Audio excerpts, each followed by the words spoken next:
ಅಸ್ಸಲಾಮು ಅಲೈಕುಂ ಸ್ನೇಹಿತರೆ, ಅಜ್ಮೀರ್ ಮೀಡಿಯಾಕ್ಕೆ ಸ್ವಾಗತ. ನೀವು ಈಗ ನೋಡುತ್ತಿರುವ ಈ ಪವಿತ್ರ ಸ್ಥಳ ಉಡುಪಿ ಜಿಲ್ಲೆಯ ಕಾಪು ತಾಲೂಕಿನ ಯರ್ಮಾಳ್ ಪ್ರದೇಶದಲ್ಲಿರುವ ಹಜರತ್ ಪೀರ್ ಯೂಸುಫ್ ವಲಿಯುಲ್ಲಾ ದರ್ಗಾ ಶರೀಫ್. ಇದು ದರ್ಗಾ ಶರೀಫ್ ಕೇವಲ ಕಟ್ಟಡವಲ್ಲ, ಇದು ಅನೇಕ ಹೃದಯಗಳ ನಂಬಿಕೆ, ಅನೇಕ ಆತ್ಮಗಳ ಶಾಂತಿಯ ಕೇಂದ್ರವಾಗಿದೆ. ಹಜರತ್ ಪೀರ್ ಯೂಸುಫ್ ವಲಿಯುಲ್ಲಾರವರು ಒಬ್ಬ ಮಹಾನ್ ಸೂಫಿ ಸಂತರು. ಇಂದಿಗೂ ಈ ದರ್ಗಾ ಶರೀಫಿಗೆ ಎಲ್ಲ ಧರ್ಮದ ಎಲ್ಲ ವರ್ಗದ ಜನರು ಭಕ್ತಿಯಿಂದ ಬರುತ್ತಾರೆ.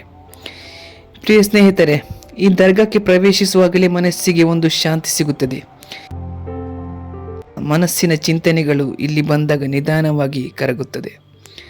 ಅನೇಕ ಜನರು ಹೇಳುವಂತೆ ಇಲ್ಲಿ ದುವಾ ಮಾಡಿದ ನಂತರ ಜೀವನದಲ್ಲಿ ಒಳ್ಳೆಯ ಬದಲಾವಣೆ ಕಂಡಿದ್ದಾರೆ. ಕೆಲವರು ಆರೋಗ್ಯಕ್ಕಾಗಿ, ಕೆಲವರು ಉದ್ಯೋಗಕ್ಕಾಗಿ, ಇನ್ನು ಕೆಲವರು ಮನಸ್ಸಿನ ಶಾಂತಿಗಾಗಿ ಇಲ್ಲಿಗೆ ಬರುತ್ತಾರೆ. ಪ್ರತಿ ವರ್ಷ ಇಲ್ಲಿ ನಡೆಯುವ ಉರುಸ್ ಮಹೋತ್ಸವ ಈ ದರ್ಗಾ ಶರೀಫಿನ ಅತ್ಯಂತ ಮಹತ್ವದ ಕಾರ್ಯಕ್ರಮವಾಗಿದೆ. ಉರುಸ್ ಸಮಯದಲ್ಲಿ ದೂರದೂರಿನ ಸಾವಿರಾರು ಜನರು ಈ ಪವಿತ್ರ ಸ್ಥಳಕ್ಕೆ ಆಗಮಿಸುತ್ತಾರೆ. ಊರಿನ ಉರುಸ್ ಸಮಯದಲ್ಲಿ ನಡೆಯುವ ಈ ವಿಕ್ರ್, ದುವಾ, ನಶೀದ್, ಇಬಾದತ್ ಇಡೀ ವಾತಾವರಣವನ್ನು ಒಂದು ಆಧ್ಯಾತ್ಮಿಕತೆಗೆ ಕೊಂಡೊಯ್ಯುತ್ತದೆ. ಪ್ರೀತಿಯ ಸ್ನೇಹಿತರೆ, ಆ ಸಮಯದಲ್ಲಿ ದರ್ಗಾದೊಳಗೆ ನಿಂತು ಕೇಳಿದರೆ ಹೃದಯಕ್ಕೆ ಏನೋ ಒಂದು ಸಮಾಧಾನ ಸಿಗುತ್ತದೆ.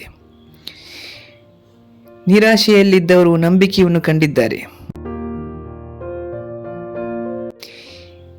ಈ ದರ್ಗಾದ ವಾತಾವರಣವೇ ವಿಭಿನ್ನ.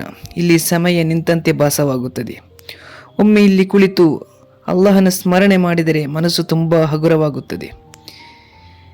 ನೀವು ಯರ್ಮಾಳ್ ಅಥವಾ ಉಡುಪಿ ಭಾಗಕ್ಕೆ ಬಂದಾಗ ಈ ಪವಿತ್ರ ದರ್ಗಾ ಶರೀಫಿಗೆ ಭೇಟಿ ನೀಡುವುದನ್ನು ಖಂಡಿತವಾಗಿಯೂ ಮರೆಯಬೇಡಿ. ಹಜರತ್ ಪೀರ್ ಯೂಸುಫ್ ವಲಿಯುಲ್ಲಾಹರವರ ಬರಕತ್ತಿನಿಂದ ಅಲ್ಲಾಹು ನಮ್ಮೆಲ್ಲರನ್ನು ಇಹ ಪರಗಳಲ್ಲಿ ವಿಜಯಿಸಲಿ, ಆಮೀನ್. ಸ್ನೇಹಿತರೆ, ಇವತ್ತು ಇದಾಗಿತ್ತು ನಮ್ಮ ಯರ್ಮಾಳ್ ದರ್ಗಾದ ಕುರಿತಾದ ಈ ಒಂದು ಚಿಕ್ಕ ವ್ಲಾಗ್. ಇನ್ನು ಮುಂದಿನ ದಿನಗಳಲ್ಲಿ ಇದೇ ರೀತಿಯ ಹಲವು ದರ್ಗಾ ಜಿಯಾರತ್ ಮಾಡಿ ಅದರ ಇತಿಹಾಸವನ್ನು ನಿಮ್ಮ ಮುಂದೆ ಇಡುತ್ತೇವೆ. ಆದಷ್ಟು ಈ ವಿಡಿಯೋವನ್ನು ಶೇರ್ ಮಾಡಿ ಹಾಗೂ ಅಜ್ಮೀರ್ ಮೀಡಿಯಾ ಚಾನಲ್ಗೆ ಸಬ್ಸ್ಕ್ರೈಬ್ ಮಾಡಲು ಮರೆಯದಿರಿ. ಅಸ್ಸಲಾಮು ಅಲೈಕುಂ.